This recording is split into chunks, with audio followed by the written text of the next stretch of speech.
All right, my project is on the use, purpose, and indications of Aicds in patients with end-stage heart failure. So let's start with a quick summary of heart failure. It can be defined as a condition in which the heart can't meet the metabolic demands of the body, and this can be due to a variety of reasons.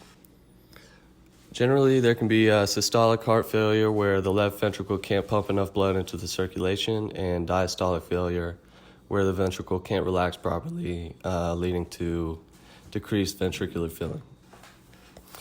Some symptoms include pulmonary edema, exercise intolerance, and hypoxia for left-sided heart failure. Right-sided heart failure symptoms include pitting edema, ascites, and things of that nature. When heart failure begins, it can be compensated for at first with increased SNS activity and ventricular hypertrophy. And this is asymptomatic. Cardiac output is maintained at first. But as it progresses, the heart fibers get dilated beyond physiologic limits. And this is when the cardiac output can't be maintained with those compensations. This is when symptoms start to occur and probably need to be addressed. Two more ways to classify the degree of heart failure include the AHA heart failure stage and the NYHA functional class.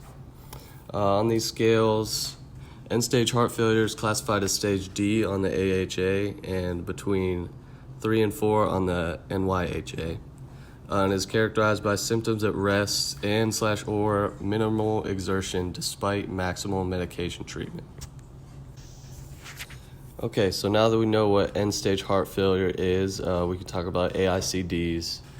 AICD stands for Automated Implantable Cardioverter Defibrillator, and it is a battery-powered implantable device that monitors heart rhythm, similar to a pacemaker. But in addition to capabilities of pacing the heart's rhythm, AICDs are capable of cardioversion and defibrillation. These are similar functions, the difference being that cardioversion shocks the heart in synchronization with the QRS complex, while defibrillation is a shock that will kind of reset the entire heart to a normal sinus rhythm.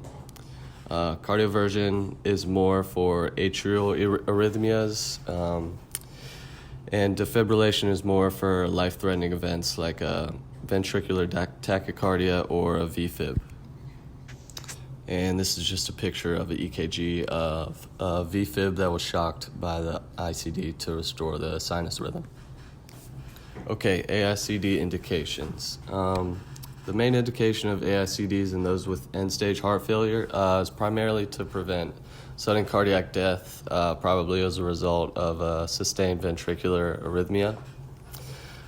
Primary prevention of SCD is those patients with left ventricular ejection fraction under 30% with an MI over 40 days ago, or patients with heart failure not responding to optimal medication. For these patients, AICDs have been shown to reduce the 5-year mortality rate by nearly 60% in an article that I found. Indications for AICDs for secondary prevention of SCD include those patients with sustained ventricular tachycardia or fibrillation. Some additional indications for AICDs include hypertrophic obstructive cardiomyopathy combined with any of the listed symptoms here. So syncope, intraventricular septum thickness of 30 millimeters or greater, documented ventricular tachycardia or documented cardiac arrest, and finally, family history of sudden cardiac death. So in conclusion, although AICDs are proven to improve survivability of end-stage heart failure, they have plenty of benefits.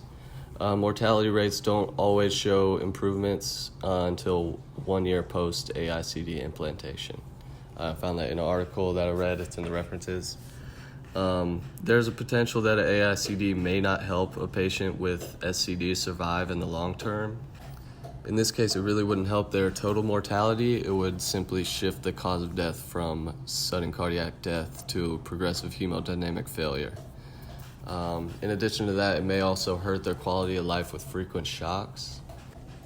So these implications make the decision to get an AICD for yourself or for a loved one with stage D heart failure a difficult one, and it's one that must be made on a case-by-case basis. And if AICDs aren't right, I just have some other interventions/strategies to be considered here. And here are my references.